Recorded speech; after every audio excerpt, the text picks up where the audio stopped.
హీరోయిన్గా, నటుడిగా, దర్శక నిర్మాతగా, రచయితగా తనకంటూ ప్రత్యేకమైన గుర్తింపును ఏర్పరచుకున్నారు పోసాని. తెలుగులో ఎన్నో సినిమాలలో నటించి తనకంటూ ఒక ప్రత్యేకమైన గుర్తింపును ఏర్పరచుకున్నారు. కేవలం నెగిటివ్ క్యారెక్టర్లలో మాత్రమే కాకుండా పాజిటివ్ క్యారెక్టర్లలో కూడా నటించి మెప్పించారు. అయితే కేవలం సినిమాల విషయంలోనే కాకుండా అప్పుడప్పుడు కాంట్రవర్సీలు క్రియేట్ చేసే విధంగా కామెంట్ చేస్తూ సోషల్ మీడియాలో నిలుస్తూ ఉంటారు. గత వైసీపీ ప్రభుత్వంలో Andhra Pradesh state film development corporation chairman గా పనిచేశారు. అయితే పేరుకు ఫిల్మ్ డెవలప్మెంట్ కార్పొరేషన్ చైర్మనే కానీ పక్టు వైసీపీ కార్యకర్తగానే వ్యవహరించారు పోసాని. టీడీపీ, జనసేన పార్టీ నాయకులని అతి దారుణంగా విమర్శించిన వారిలో పోసాని కృష్ణమురళి కూడా ఉన్నారు. ముఖ్యంగా చంద్రబాబు, పవన్ కళ్యాణ్ ని తిట్టడానికే జగన్ కు ఆ పదవిని ఇచ్చినట్లుగా వ్యవహరించారు. ముఖ్యంగా చంద్రబాబు, పవన్ కళ్యాణ్ ని తిట్టడానికే జగన్ ఆ పదవిని ఇచ్చినట్లుగా వ్యవహరించారు. 5 ఏళ్లలో ఫిలిం డెవలప్ కోసం తాను చేసిన ఒక్క పని కూడా చెప్పుకోలేని పరిస్థితి ఆయనది. ఆయన పెట్టిన ప్రెస్ మీట్లు అన్ని టీడీపీ, జనసేనని విమర్శించడానికే. ఇప్పుడు ప్రభుత్వం మారింది. నామినేట్ పదవులు అనుభవించిన వారంతా స్వచ్ఛందంగా తప్పుకోవడం రివాజు. అదే గౌరవం, మర్యాద కూడా. కానీ పోసాని నుంచి ఇంకా రాజీనామా లేఖ రాలేదు. బహుశా ప్రభుత్వం నుంచి సంకేతాలు వచ్చే వరకు ఎదురు చూస్తున్నారేమో.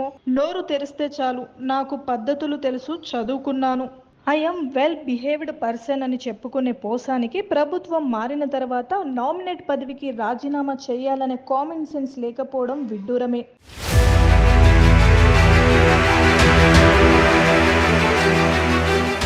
గతంలో తన ఇంటి మీద పవన్ కళ్యాణ్ ఫ్యాన్స్ దాడులు చేయడానికి ప్రయత్నించారని, తనకు రక్షణ కల్పించాలని పోసాని కృష్ణమురళి గతంలో చాలాసార్లు పోలీసులకు మనవి చేసిన విషయం తెలిసిందే. అయితే పవన్ కళ్యాణ్ అభిమానులు మాత్రం ఆ మెంటల్ కృష్ణ మీద మేమెందుకు ప్రతాపం చూపిస్తామని, అతను పిచ్చోడు, వాణ్ణి మేం పట్టించుకోమంటూ బహిరంగంగానే చెప్పారు.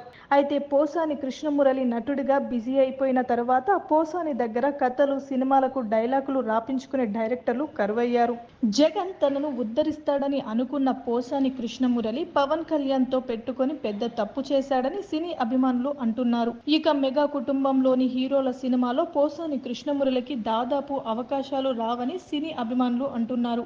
మెగా ఫ్యామిలీలో ఏ హీరో సినిమాలో కూడా పోసాని కృష్ణమురళికి ఎలాంటి ఛాన్స్ వచ్చే అవకాశం లేదు. ఇక రచయితగా చాలా ఏళ్ల నుంచే పోసాని కృష్ణమురళికి అవకాశాలు లేవు. ఇప్పుడు ఆంధ్రప్రదేశ్ లో జగన్ ప్రభుత్వం కుప్పకూలిపోవడంతో, మెగా ఫ్యామిలీతో పెట్టుకోవడంతో పోసాని కృష్ణమురళి పరిస్థితి దారుణంగా తయారైంది.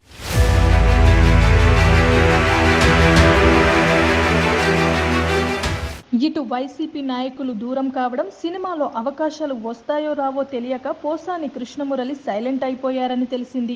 ఇంతకాలం ఏ డైలాగ్ చెప్పినా చివరిలో ఐ లవ్ యూ రాజా అని చెప్పిన పోసాని కృష్ణమురళి ఎక్కడా కనపడడం లేదు. ఇక ఆయన ఈ మధ్య కాలంలో ఆయన ఎటువంటి సినిమాలు నటించడం లేదు. ఇక అసలు విషయానికి వస్తే వైసీపీ అధినేత జగన్ పోసాని వీర విధేయుడు అని చెప్పాలి. ఆ పార్టీ జెండా కూడా కప్పుకొని జగన్ ని ఎవరైనా ఏమైనా అంటే నోరొచ్చుకొని పడిపోతుంటాడు. మరి ఇప్పుడేమో వైసీపీ దారుణమైన పరాజయాన్ని మూటగట్టుకుంది. పైగా ఇక కోలుకోవడం అనేది అసాధ్యం కూడా. పోసాని రాజకీయంగా ఖాళీగా ఉంటాడు. మరి ఈ పరిస్థితులలో సినిమాలోకి వస్తే మేకర్స్ ఆహ్వానిస్తారా అనేది అనుమానమే.